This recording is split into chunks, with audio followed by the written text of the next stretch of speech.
एक बार एक दर्शन शास्त्र खोजी जैन गुरु बोकुजी के पास आया और उनसे पूछा कि जीवन का मार्ग क्या है। बोकुजू सामने वाली पहाड़ियों की तरफ इशारा करते हुए बोले कि ये पहाड़ियां कितनी सुंदर हैं।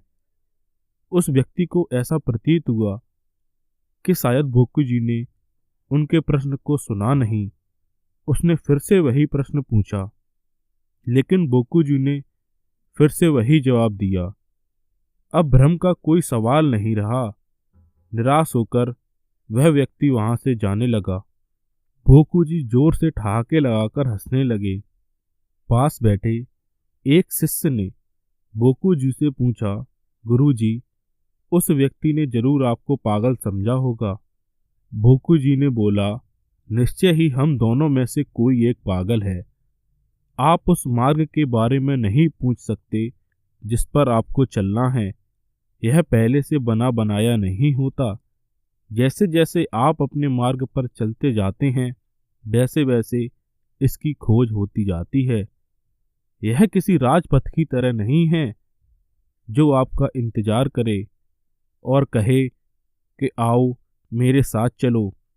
ऐसा कोई मार्ग नहीं है। यदि ऐसा होता तो सभी लोग इसे बहुत पहले तय कर चुके होते। जीवन का मार्ग मकड़ी के जाले की तरह होता है। यह आपसे पैदा होता है, आप इसका निर्माण करते हैं, फिर इस पर चलते हैं और जितना चलते जाते हैं उतना ही इसका निर्माण होते जाता है और यह मार्ग आपके जाने के बाद आपके साथ ही नष्ट हो जाता है। इसी कारण आपके मार्ग पर कोई और नहीं चल सकता, ना ही कोई आपके मार्ग को उधार ले सकता है। शिष्य पूछता है कि गुरुजी, यह बात तो मुझे समझ में आ गई, परंतु आपने सामने वाली पहाड़ियों के बारे में क्यों बात की?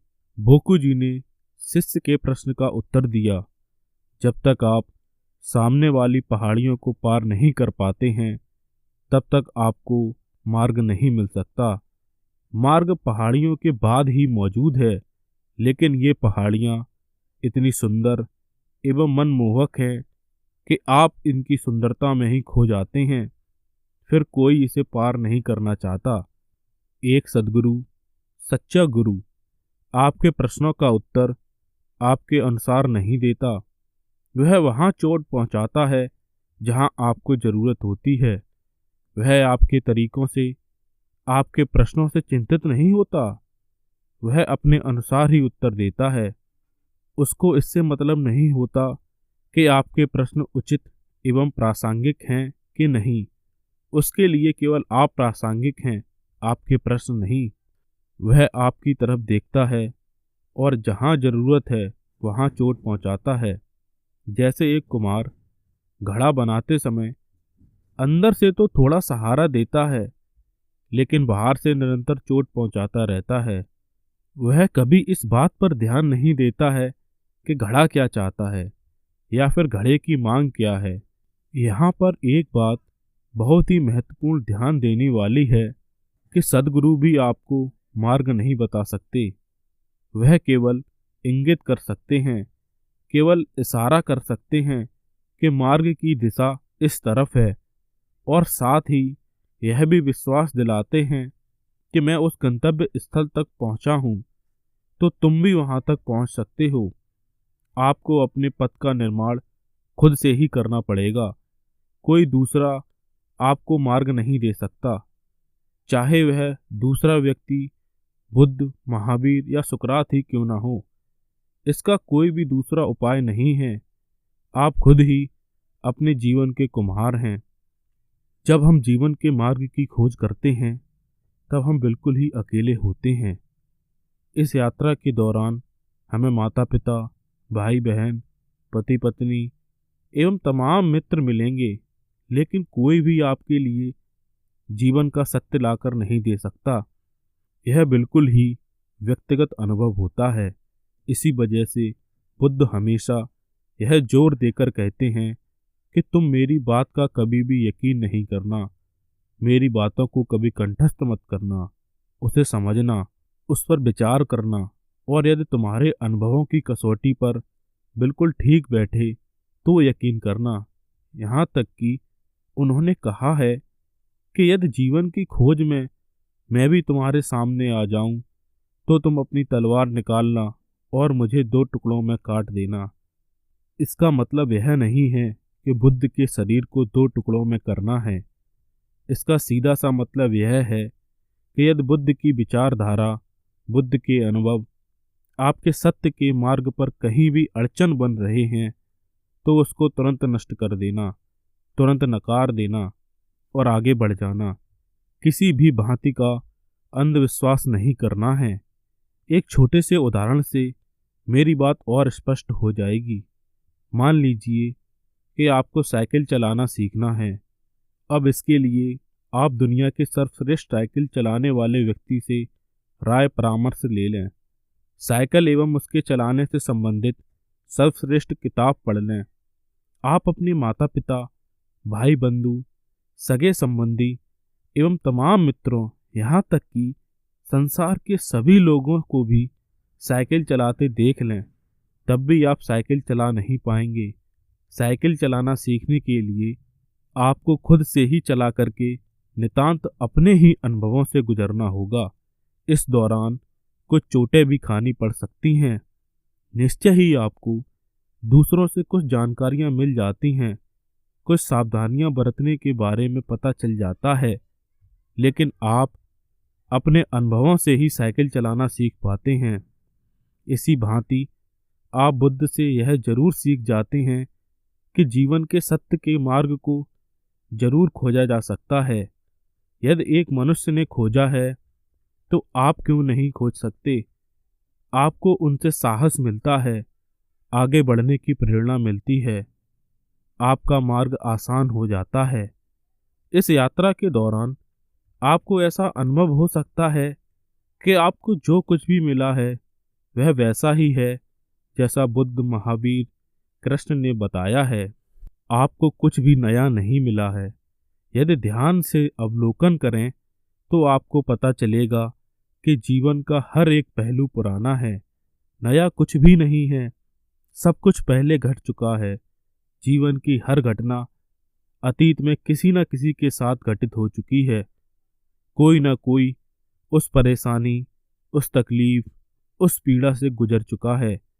आप अपने परेशानियों के बारे में दो क्षण ठहर कर तो सोचिए, तो आप पाएंगे कि उस पीड़ा, उस परेशानी को आपके आसपास के लोग झेल चुके हैं।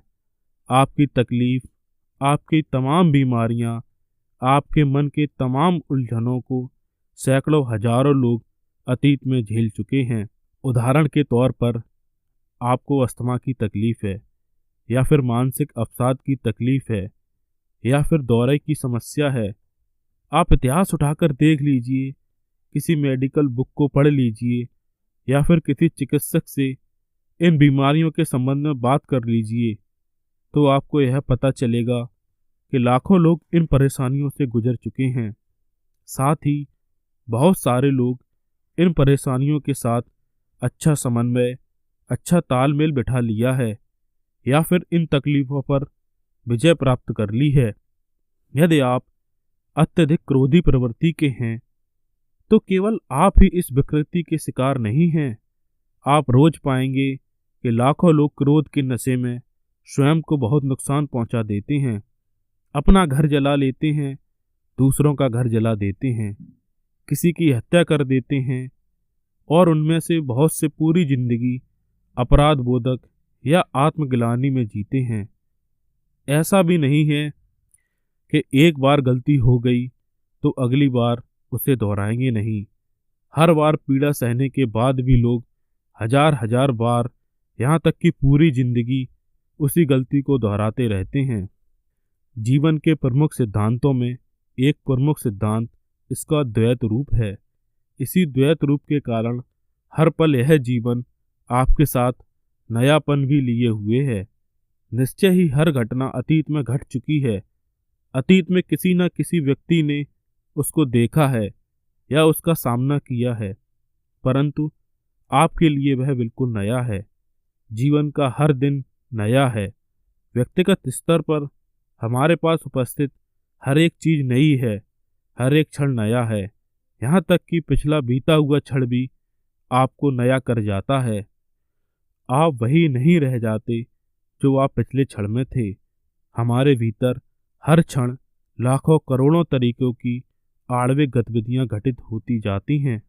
हमारे भीतर एक दिन में करोड़ों से ज्यादा कोशिकाएं मरती हैं और नई कोशिकाएं जन्म लेती हैं। हर एक दिन आपकी उम्र एक दिन कम होती जाती है। आप वही एक दिन पुराने नहीं रह जाते। हम हर क्षण मृत्यु की तरफ एक एक कदम आगे बढ़ाते जाते हैं। इसी कारण व्यक्तिगत स्तर पर हर क्षण नया है। हर एक क्षण में पेड़ पौधे, जीव जंतु, सूरज चांद, तारे सभी बूढ़े होते जा रहे हैं। वो वहीं के वहीं नहीं रह जाते। एक क्षण पहले तो सूर्य में हर एक सेकंड में 600 मिलियन टन हाइड्रोजन के अणु कम होते जा रहे हैं। एक समय आएगा जब इस अस्तित्व में सूर्य का नामो निशान नहीं होगा। इसी भांति जीवन एक ही समय में पुराना भी है और नया भी।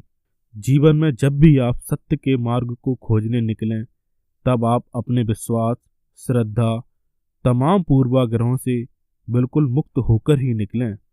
विश्वास एवं श्रद्धा हमारी आत्मा की ही हत्या कर देती है। पिछले 5000 साल की संगठन मानवता ने हमेशा विश्वास एवं श्रद्धा को जरूरत से ज्यादा तवज्जो दिया है। इसी कारण मनुष्यता का स्तर ऊपर नहीं उठ पाया।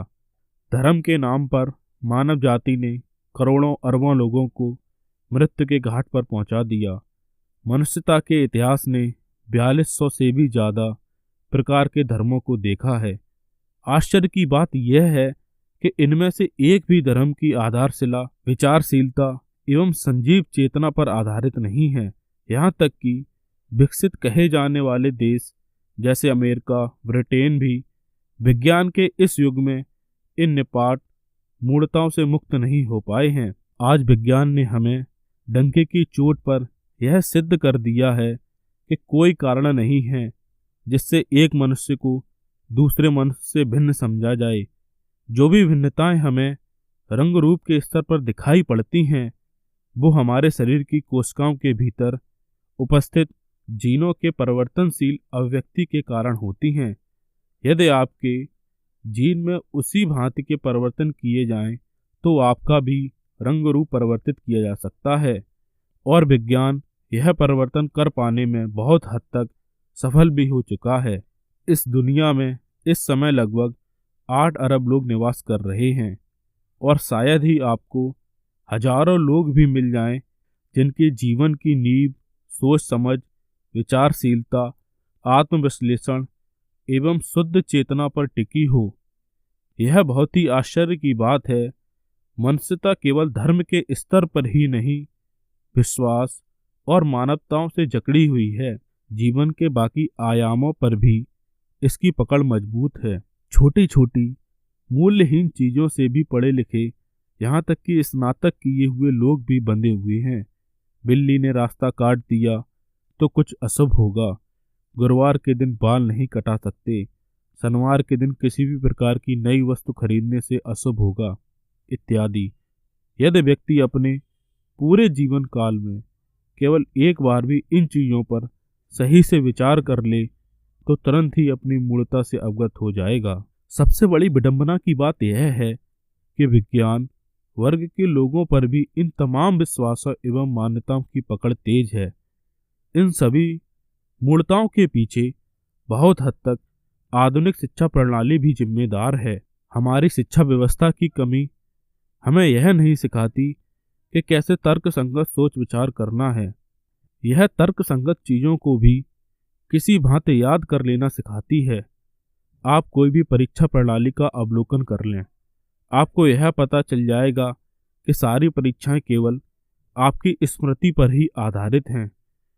आपने अपने विषय को किसी भी भांति अच्छे से याद कर लिया तो आप उस परीक्षा को आसानी से अच्छे नंबरों से उत्तीर्ण कर सकते हैं। गहरी, सूक्ष्म एवं मुक्त चिंतन का हमारी आधुनिक शिक्षा प्रणाली में कोई स्थान नहीं है। एक समय था जब यह अनुमान लगाया गया था कि जब दुनिया में साक्षरता दर बढ़ जाएगी तो मानवता अपने शिखर पर पहुंच जाएगी। लेकिन शिक्षा प्रणाली की इन्हीं कमियों की वजह से आज भी मानवता दम तोड़ने के कगार पर है। यह थी दोस्तों हमारी बौद्ध जैन गुरु की कहानी, जो अपने शब्दों में उन्होंने हमें समझाने का प्रयास किया कि हम जीवन के सही मार्ग पर कैसे चल सकते हैं। दोस्तों, अगर आपको यह कहानी अच्छी लगी हो तो वीडियो को लाइक करें, शेयर करें और हमारे चैनल को सब्सक्राइब करें और अपने अच्छे से सुझाव कमेंट बॉक्स में देना न भूलें। मिलते हैं नेक्स्ट वीडियो में, तब तक के लिए थैंक यू।